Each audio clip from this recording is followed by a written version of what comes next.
नमस्कार, स्वागत है आपका मार्केट टाइम्स टीवी पर। मैं हूं आपके साथ आरती सिंह और आप देख रहे हैं देश दुनिया का पहला कमोडिटी न्यूज चैनल।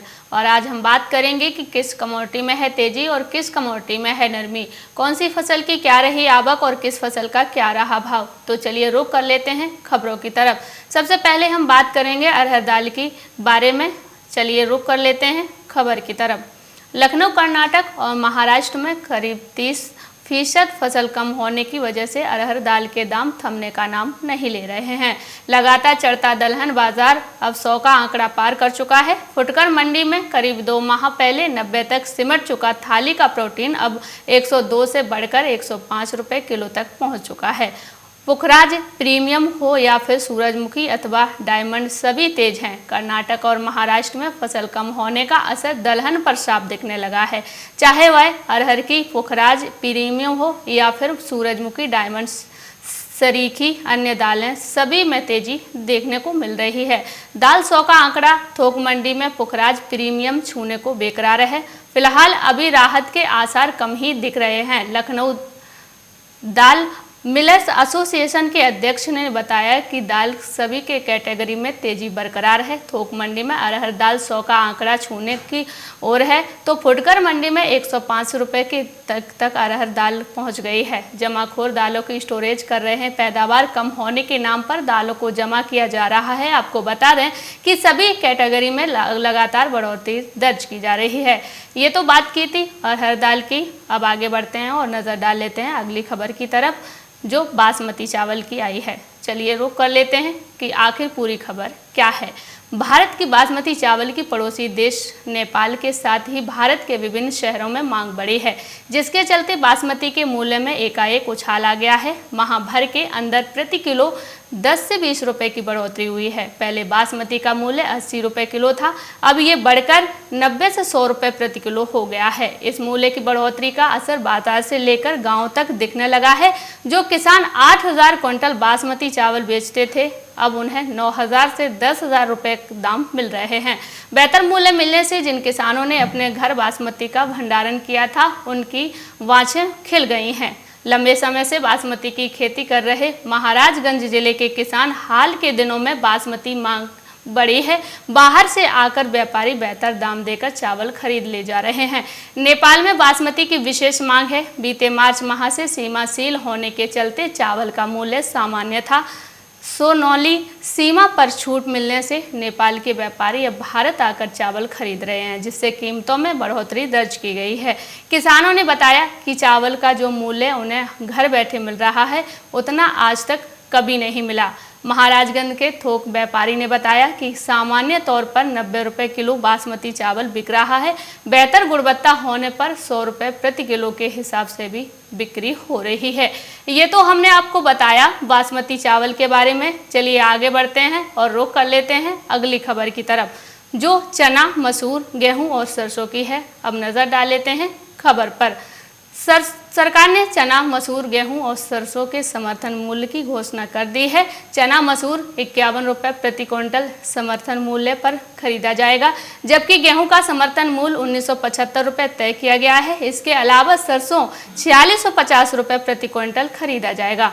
चना मसूर बोने वाले किसानों समर्थन मूल्य को लेकर खुश हैं, तो वहीं गेहूं बोने वाले किसानों के हाथ निराशा लगी है, क्योंकि पिछले साल के मुकाबले गेहूं के मूल्य में महज 50 रुपये की बढ़ोतरी हुई है। पिछले साल गेहूं का समर्थन मूल्य 1925 रुपये था। किसानों को उम्मीद थी कि इस साल समर्थन मूल्य 2,000 रुपये प्रति क्विंटल से ज़्यादा रहेगा, लेकिन सरकार ने गेहूं के मूल्य में सिर्फ 50 रुपये की बढ़ोतरी की है। 1975 रुपये समर्थन मूल्य तय किया है, जबकि पिछले साल सरकार ने चना 48 रुपये और मसूर 4475 रुपये प्रति क्विंटल खरीदा था। इस साल चना के मूल्य में 300 रुपये का इजाफा कर समर्थन मूल्य 51 रुपये प्रति क्विंटल कर दिया है। इसके अलावा मसूर के समर्थन मूल्य में सबसे ज़्यादा 625 रुपये की बढ़ोतरी की गई है। इसके अलावा सरसों का समर्थन मूल्य 4650 रुपये किसानों सरसों खेती करने वाले किसानों को राहत देने के प्रयास किया गया है।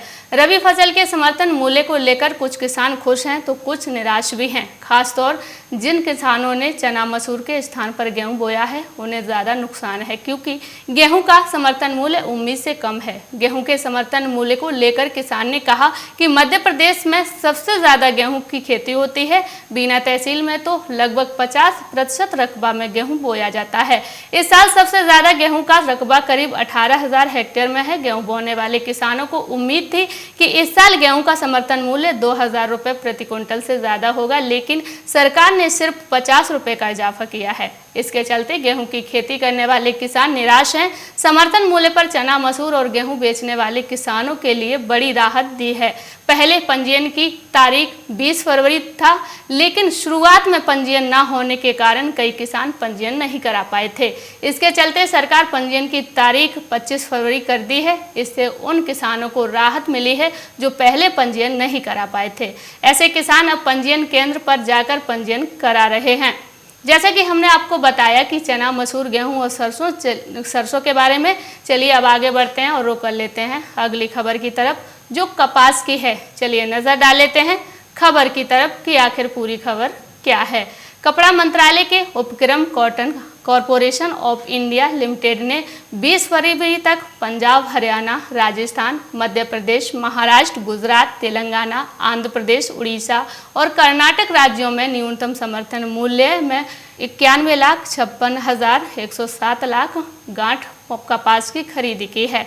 इस पर 26,70,170 करोड़ रुपए खर्च हुए हैं, जिससे 18,95,711 किसान लाभान्वित हुए हैं। वहीं भारतीय कपास निगम लिमिटेड (CCI) ने अपनी कपास रुई गांठ की सीजन कीमतें 300 रुपये प्रति कैंडी बढ़ाने का ऐलान भी किया है, लेकिन CCI ने नॉर्थ जोन, जिसमें पंजाब, हरियाणा और राजस्थान शामिल हैं, रुई कीमतों में 200 रुपये प्रति कैंडी की बढ़ोतरी की है। देश भर में दैनिक कपास आमद 81,800 लाख गांठ पहुंचने की सूचना है, जिसमें पंजाब में 3,000 गांठ और आमद हरियाणा 4,000 गांठ, अपर राजस्थान 3,000 गांठ, लोअर राजस्थान में 2,200 गांठ, गुजरात में 26,000 गांठ, मध्य प्रदेश में 6,000 गांठ और महाराष्ट्र में 25,000 गांठ, कर्नाटक में 4,000 गांठ और तेलंगाना में 7,000 गांठ, आंध्र प्रदेश 2,600 गांठ और ओडिशा की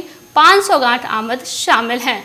ये तो हमने आपको बताया कपास के बारे में। अब चलिए आगे बढ़ते हैं और रुख कर लेते हैं अब अगली खबर की तरफ, जो लखनऊ में मानसून के मेहरबान रहने से उत्तर प्रदेश के किसानों ने इस साल खरीफ फसलों के उत्पादन का नया रिकॉर्ड बनाया है। यूपी में पिछले खरीफ वर्ष में जहां 207.61 लाख टन अनाज का उत्पादन हुआ था, वहीं इस खरीफ वर्ष में अनाज का उत्पादन 211.42 लाख टन पहुंच गया है। चावल की पैदावार भी यूपी में पिछले साल के मुकाबले इस साल ज़्यादा हुई है। पिछले साल यूपी में चावल का उत्पादन 169.48 लाख टन था, जो इस साल बढ़कर 117.36 लाख टन पहुंच गया है। यूपी के किसानों ने चावल ही नहीं, मोटे अनाजों के साथ दलहन तिलहन का उत्पादन भी बढ़ाया है। कृषि मंत्री ने बताया कि अनुकूल मौसम और अच्छी बरसात के चलते इस साल दलहन का उत्पादन पिछले साल की तुलना में 0.70 लाख टन अधिक हुआ। इस साल उड़द 2.82 लाख टन और मूंग 0.15 लाख टन का उत्पादन किया गया। आपको बता दें कि खरीफ फसलों का उत्पादन बढ़ने से यूपी में धान और मोटे अनाज के भंडारण की समस्या सामने आ सकती है। यूपी में वर्तमान में भंडारण क्षमता 50 लाख टन के करीब है और इस साल अब तक यूपी सरकार 62 लाख टन धान की खरीद कर चुकी है। सहकारिता मंत्री का कहना है कि सरकार लगातार भंडारण की क्षमता बढ़ा रही है। 2017 में यहाँ भंडारण की कुल क्षमता 29 लाख टन के करीब थी, जिससे सरकार ने 4 साल में बढ़ाकर करीब 50 लाख टन से अधिक कर दिया है। सरकार का लक्ष्य 2022 तक भंडारण की क्षमता बढ़ाकर 70 लाख टन करने की है। हालांकि सरकार अपने भंडारण गृहों के अलावा ज़रूरत के हिसाब से किराए पर निजी गोदाम भी लेती रही है। प्रदेश में अनाज उत्पादन में लगातार बढ़ोतरी से ये पता चलता है कि किसान संसाधनों का बेहतर इस्तेमाल कर रहे हैं। इस सब के बीच जरूरत है कि किसानों को बाजार के नए आयामों से जोड़कर खाद्य प्रसंस्करण के लिए आकर्षित किया जाए। साथ ही मार्केटिंग के गुर सिखाकर बाजार तक उनकी पहुंच को आसान किया जाए। सरकारी तंत्रों के प्रयास को ज्यादा से ज्यादा किसानों तक पहुंचाने के लिए सम्मिलित प्रयास किए जाएं, ताकि उन्हें अपनी मेहनत का ज्यादा से ज्यादा लाभ मिल सके। आगे बढ़ते हैं और बात कर लेते हैं लहसुन की फसल की। चलिए रुख कर लेते हैं खबर की तरफ। जिला सिरमौर के ऊपरी क्षेत्र में लहसुन की फसल बड़े पैमाने पर उगाई जाती है। एक तरफ जहां लोग कोरोना महामारी से आहत हुए थे, वहीं इन दिनों लहसुन की नकदी फसल में अज्ञात बीमारी की चपेट में आ गई है। खेतों में ही लहसुन पीली पड़ गई है। आशंका जताई जा रही है कि इस प्रमुख नकदी फसल को पीली झुलसा रोग ने अपनी चपेट में ले लिया है।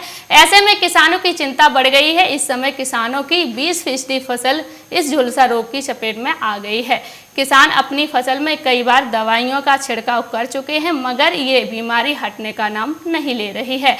हालांकि फसल का पीला पड़ना नई बात नहीं है। पिछले 3-4 वर्षों से किसानों को ये फसल परेशान कर रही है। इस बार भी लहसुन में लगा रोग किसानों की उम्मीदों पर पानी फेर रही है। आपको बता दें कि कई क्षेत्रों के किसानों की फसल पर ये रोग कहर बरपा रहा है। हर वर्ष क्षेत्र में करीब 1600 हेक्टेयर भूमि पर किसानों ने लहसुन की फसल उगाई है, लेकिन फसल में बीमारी लगने के कारण किसानों को भारी नुकसान झेलना पड़ रहा है।